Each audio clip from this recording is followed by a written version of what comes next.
I want to talk to you briefly about range. By that I mean expressive range, emotional range, capacity for expression. So I've lived in the tropics for about the last 8 years, I think, 9 years, and you don't really have seasons, but you do have a rainy season. No winter, no autumn, no spring as such, just a period of the year where it pisses down a lot more than it does the rest of the year. Remains similar kind of temperature, although a lot cooler because of cloud cover and stuff, which is, for my English skin, really quite pleasant, I have to say. Up until yesterday, it had been raining a lot every day for about the last 2-3 weeks. And 2 days ago, I hadn't exercised in a couple of days because it was just raining non-stop, and it was, fucking massive puddles everywhere. It was just, I didn't feel like it. So a couple of days ago, there was a little brief break in the rain, and I was dying to do some exercise. So I walk a couple of kilometers away, I lift rocks, and then I walk back. I'm known as Mr. Rock locally. When I was on my way there, it started raining again, and then it started getting heavier. And it didn't look like it was going to get heavier, but it just kept getting heavier. And then all of a sudden, it was a full-on storm. And when I got to my rocks, I got 2 rocks that are kind of like, I don't know, a kilo or a couple of kilos each. And I just do either a lot of dynamic stuff with them or like boxing, shadow boxing. And so I just started shadow boxing.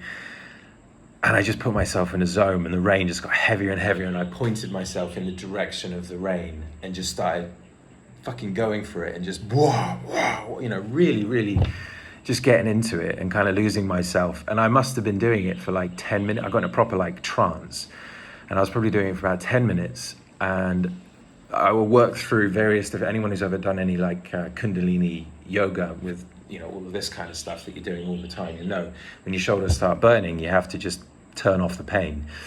And I felt that on like 3 different occasions in 10 minutes or so, however long I did it for. But I just kept going, and it just felt so good. And I kept finding myself, whenever I pushed through, there'd be another elevation of capacity and energy, and just, I can keep going. And it's just this like revelation of freshness that kind of comes over. So there's a time and a place for pushing to that level. And I don't believe it's every day in the gym or every day in some way. I think, I can't speak on behalf of women, but as a man, I need to express in that way probably twice a week. I need to go all out and express myself fully vocally as well as with strength. And I think if you're a man and you're watching this, or a woman, ask yourself, when was the last time you exerted all of your force? And you may never have done. A lot of people in this world have never exerted their full capacity for force, both vocally and physically. But it unleashes something. It creates space. You might even need to have a cry afterwards, like quite a lot of men, especially when you realize how many boundaries you've allowed other people to step on, or no, not men especially, but everybody. When we realize how many boundaries we've allowed and we haven't stepped into the level of power that we know we have access to in our lives, it can be quite emotional. It wasn't the case for me. I just felt fucking elated, but I have had many, many, many experiences of grief after fully expressing my force, because it's very rare that we actually feel angry. It's very rare that we actually feel deeply frustrated without having something else on the other side of it that's a softer emotion, that's actually forcing the situation, that makes us angry or frustrated, but there's something else underneath. So why am I telling you this? Because today, it's a beautiful day, and I realized, I'm living in the tropics, but I haven't been out in the sun really for probably 2 weeks, something like that, 3 weeks. And not just giving myself a chance just to lie in the sun, enjoy it, kind of soak it up. I do a little bit of breath work when I'm sunbathing or just out in the sun, just gentle, like looking at the sun briefly through squinted eyes as well, especially sunrise, sunset. And today I just gave myself, I'm white, so can't go out there for too long, but 10-15 minutes on the front, 10-15 minutes on the back, and just rested at, I don't know, what was it, 2 o'clock in the afternoon? And I didn't have any thoughts. I really didn't. I was just there, just enjoying it, just present with the sun on my back, on my chest, just present with it. If you're not allowing yourself to, without distraction, experience yourself in that level of range, in that capacity for experiential living, at least once a week, if you're not going all the way to your biggest expression of anger or rage, or even just full force, and then all the way into your softness, all the way into your receiving, all the way into your allowing state. If you're not giving yourself the experience of having your range at least once every single week, it's going to shrink. What you don't use doesn't expand. What you don't give focus to doesn't magnify. You know, what you're not allowing yourself to be is the gap between who you are and who you know you can be. And if you don't push those boundaries, push those edges every single week, you're going to shrink, and you're going to become a shell of your previous self. You're going to shy away from challenges. You're going to get stuck more often. You're going to feel more frustration. You have to learn how to be with all of your inner experiences, all of your emotions. You have to be okay in all of them. You know, we're moving past this kind of masculine thing of pushing emotions away, and we're learning intelligence with emotions. You know, it's okay to feel emotions. There's usually a sort of bit more of a time and a place for it, especially as a man, but we're learning how to be with our emotions and be competent with them, and leverage them, as opposed to squashing them down, as opposed to, you know, vomiting them over people that really don't deserve it. And when we learn to explore ourselves in our range of emotions and senses within ourselves, states within ourselves, that inner expansion in capacity magnifies into our lives in every single way. It magnifies in our belief systems and our mindset. It magnifies in our ability to receive from the outside world.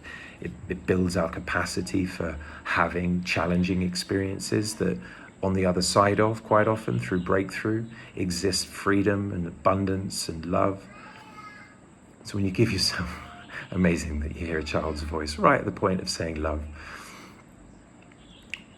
But when you give yourself the experience of expanding your inner capacity in this way, you'll just move differently in life. And you'll trust yourself in more ways, in more circumstances, with a bigger kind of, a bigger range of different kinds of people.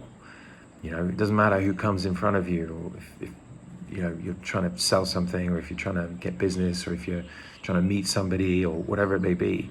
Whoever's in front of you, you can still just be you. You're not trying to put anything on, you're not trying to perform anything, you're just comfortable in the range of sensations that exist in your body. And, you know, today we're having all these diagnoses for ADHD and autism, and, oh, it's just a big old range, and it is. What is it they use? What's the modern phrase? It'll come back to me. Neurodivergent. Like, if there is ever a more impotent and obsolete phrase, I don't know what it is, but we're all neurodivergent, because every single one of 8 billion of us is unique. The idea that anybody is not neurodivergent, especially in today's day and age, when all the, you know, highly flawed institutional systems around us are just kind of falling away and crumbling, and, you know, having one last hurrah in the capitalist kind of race. By the way, I love capitalism, nothing against it. It's just that when it is the guiding principle of someone's life, it corrupts indefinitely. So you have to find something else underneath how you move through the world, and then, you know, enjoy the leverage that capitalism can give you to have more of an impact or to have more of a reach. But yeah, there's a lot of focus on money and stuff these days, even more than there ever has been. And it doesn't matter. It'll come and go. Stuff, money, stuff, people too. Everything kind of comes and goes. But if you have this inner place of stability, because you've expanded your range consciously by allowing yourself to move into highly vital expressions of who you really are,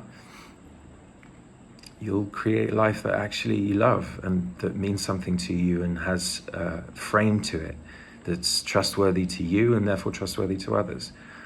And you'll move through the world in an integral way that you may have tasted before. You know, for me, for example, I've had loads of like little glimpses and then little periods throughout my life that were like, oh, this is actually who I am. But truthfully, it's not until the last couple of years and really the last 6 months or so that I've gone kind of all in on being a guide to people, because it's my highest joy is seeing somebody actually let go of something and then have the remembrance of who they really are, and then helping them just stabilize that truth within themselves is nothing more fun.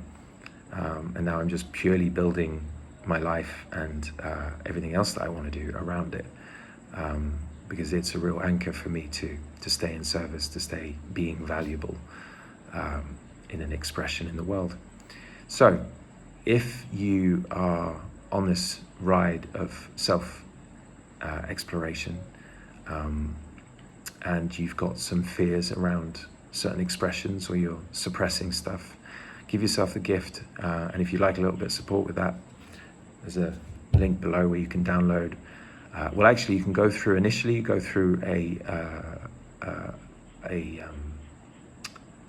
scoring system that helps you identify the limited archetype identity that you're living through, and you'll see yourself in whatever result you get, I assure you. But it'll then also give you the version of that you'll be once you've alchemized this shadow character that you've been playing, that's got limitations and conditions that don't serve you anymore. So you'll get the two, and then there's another download that you can go through that helps you close the gap, because fundamentally, you know, we're all kind of somewhere and we all want to be somewhere else. And the truth is that you got to close the gap within yourself first, in your identity, your core self first. And then the outside gets a lot more fluid. So if that's of interest, it's all free. Click below.